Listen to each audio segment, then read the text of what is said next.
हमेशा से हम लोग अपने मामों के यहाँ जाया करते थे। ईद हमारी बड़ी एक्साइटेड होती थी हमेशा से, क्योंकि दावतें होती थी, कभी फूफी के घर, कभी मामू के घर, तो हम इंतज़ार करते थे कि ईद आने वाली है तो शॉपिंग होगी, हम बाज़ार जाएंगे, गलियों में रौनक, दोस्तों के लिए कार्ड्स बनाना, तो बड़ा मज़ा आता था।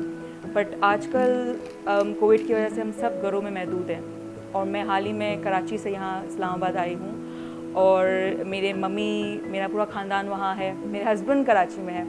तो ये पहली ईद है जब मैं अपने घर से इतना दूर हूँ। यहाँ बच्चे दूर हैं, और कोविड की वजह से बच्चों को भी वो फील नहीं आ रहा कि ईद आने वाली है, त्यौहार आने वाला है। So I wanted them to experience all that excitement, और वो तैयारियाँ, वो सब, वो माहौल। सो उस वजह से मैं अपने घर में बच्चों के साथ कुछ एक्टिविटीज़ करती हूँ, ताकि वो उस चीज़ को फ़ील कर सके, उसको एक्सपीरियंस कर सके। और आज हमने कार्ड मेकिंग की एक्टिविटी के कार्ड बनाए हैं अपने फैमिली मेम्बर्स के लिए, ताकि हम उन्हें ईद पे उनको पहुँचा सके हमारा प्यार, हमारी फीलिंग्स। हम उनसे दूर हैं इस वजह से।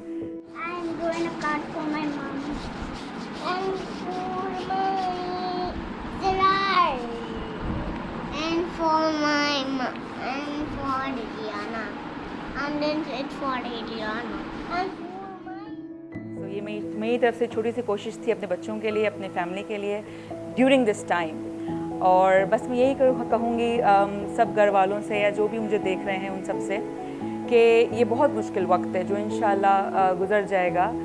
बट हमें इस टाइम पे हमें अपने बच्चों का, अपने फैमिली मेम्बर्स का ख्याल रखना है। जितना हो सके हम घर पे रहें। अगर किसी मजबूरी के तहत हम बाहर जा रहे हैं तो एस ओ पीज़ का ख़ास ख्याल रखें। मास्क पहने, हैंड सैनिटाइज़र अपने साथ कैरी करें, और घर जब आप आएँ तो अपने हाथ धोएं। और आप सबको मेरी तरफ से ईद मुबारक।